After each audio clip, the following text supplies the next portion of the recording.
Hello and welcome to week 3 of the Cleveland Browns Big Rican pregame show. I am your host, I am the Big Rican, and today is September 28th, 2020, or 27th, 2020. Got week 3, Browns, and what I am affectionately calling the artist, the formerly known as Redskins Washington football team. So first, we're going to start with a little wrap-up of last week's week 2 win against the Cincinnati Bengals, and then we'll dive into this week's game against Washington. So last week, this is the offense we all envisioned. Baker Mayfield running out of the pocket on play action, hitting Odell and hitting Jarvis and all the rest of his aerial weapons on the play action, out of the pocket, very accurate, high QBR, great completion percentage. Did throw a pick, which unfortunately with Baker, we're going to have to expect some of those. But my favorite part of the day was the play of the two lines, both the offensive and defensive. Myles Garrett was an absolute beast on Thursday night, as was the Browns' offensive line. They are doing the things they could not do last year, which is protect Baker Mayfield. He only had 9 pressures in all of his dropbacks last week. As a matter of fact, I think that 9 pressures is over the 2 weeks. And most of that was against Baltimore. So the Browns righted the ship to go 1-1. The big players of the game were the backfield. Nick Chubb, Kareem Hunt combined for over 200 yards on the ground. Chubb with 124 on, I believe it was 22 carries. Kareem Hunt, 86 yards on 10 carries and a touchdown. Chubb had 2, and actually Kareem Hunt had 1 receiving and 1 running. So the Browns were led by their running backs and their offensive line, which is how this team is going to win. If the Browns control the line of scrimmage, especially on the offensive side of the ball, they are going to be a tough team to beat with that stable of backs they have. Chubb and Hunt, both of whom at one point or another have led the league in rushing during a season. Of course, Chubb got screwed out of it by Freddie Kitchens at the end of last year, and Hunt led the league in rushing as a rookie for Kansas City. These boys are in our backfield.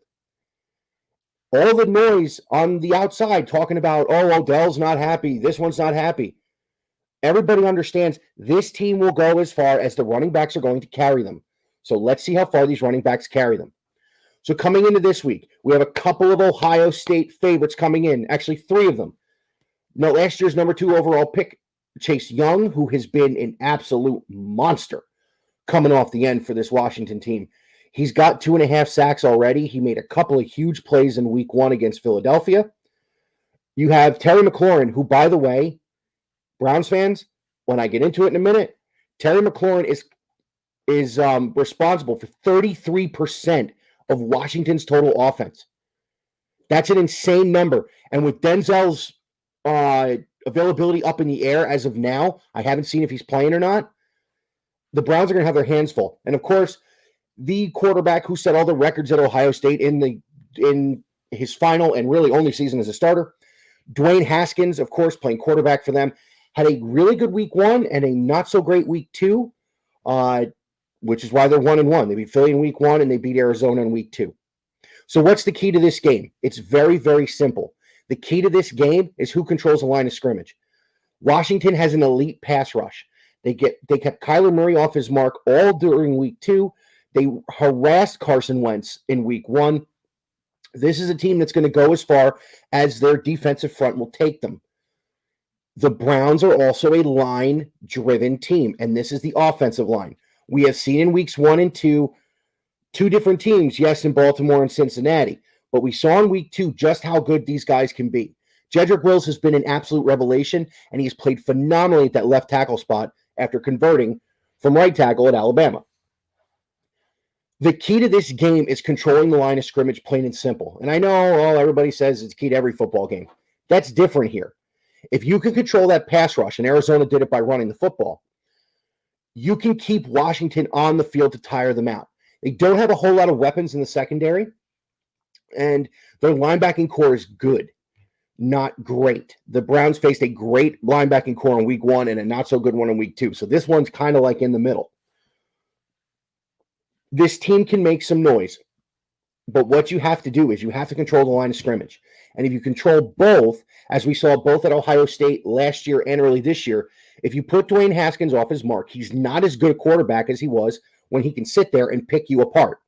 Dude's got a cannon, plain and simple. But the other thing is this. They don't have a great running game, Their running back has 91 yards on the season in 2 games, so averaging roughly 45 and a half yards a game.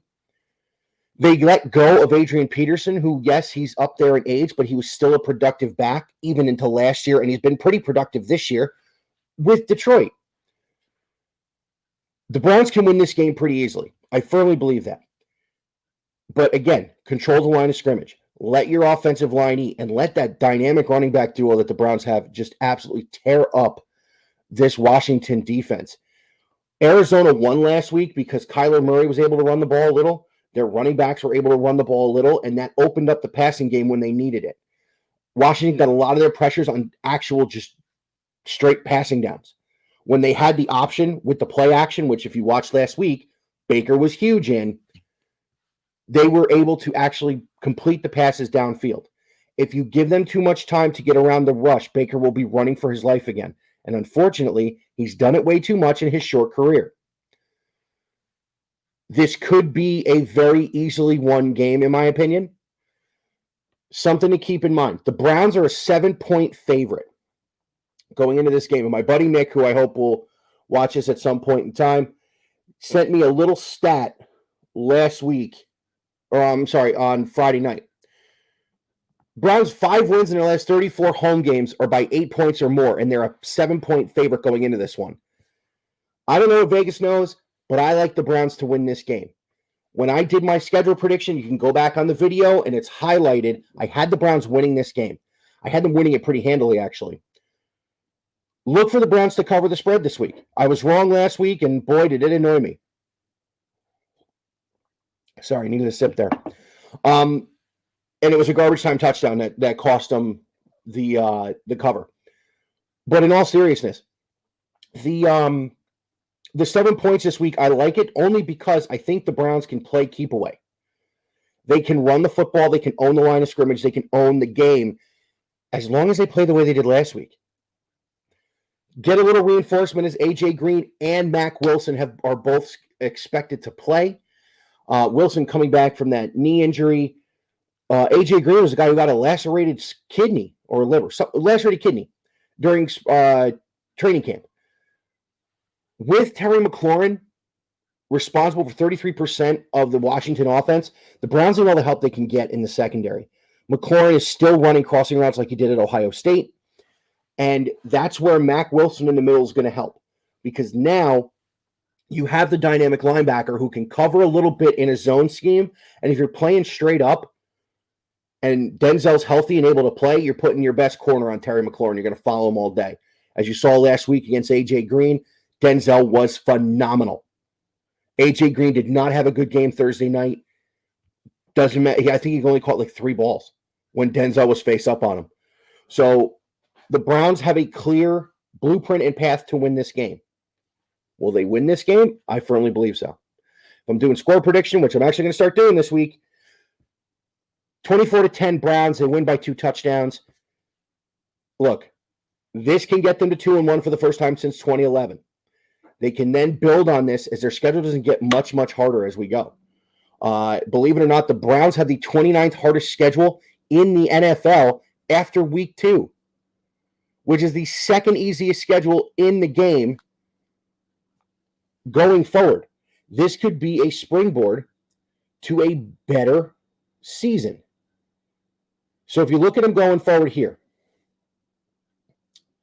you got Washington this week, in Dallas next week, home for the Colts the week after, Big Ben and the Idiots in Pittsburgh the week after that, and then the Bengals again on the 25th of October.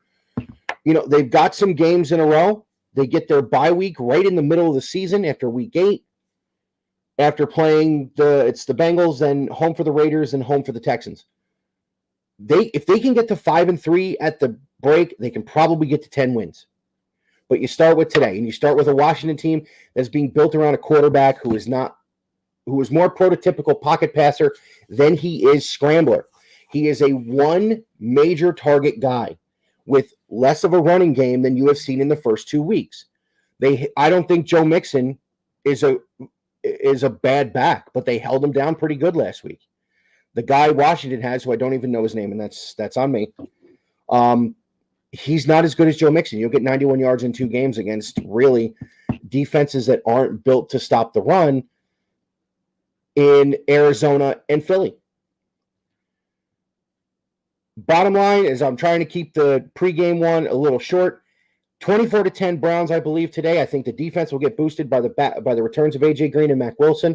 And I think the Browns' offensive line can keep the running game moving and open up the play-action pass for Baker. So we got a special treat today for everybody watching. Come on back in 12 hours. 9 o'clock tonight. Alex, Tone, and I will set up on both Facebook and Instagram. Facebook and YouTube, and we will preview the 2020 Major League Baseball postseason. And only one of us will be upset. I think we all know why. As always, the audio of this will be found on Anchor, Google Podcasts, Spotify, Breaker, Radio Public. As always, as you can see here, as I got a like on Facebook and I got somebody watching on YouTube, thank you very much.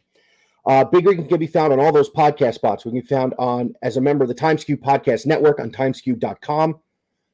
Big Rican on Sports on YouTube. Thank you for watching. Big Rican on Sports on Facebook. Thanks for tuning in. Big Rican on Sports on Instagram, and of course, at Big Rican on Sport on Twitter. I will come back at you guys tonight at 9 p.m. Eastern, live to preview the 2020 MLB postseason. The greatest month of the year is coming. Go Dogs.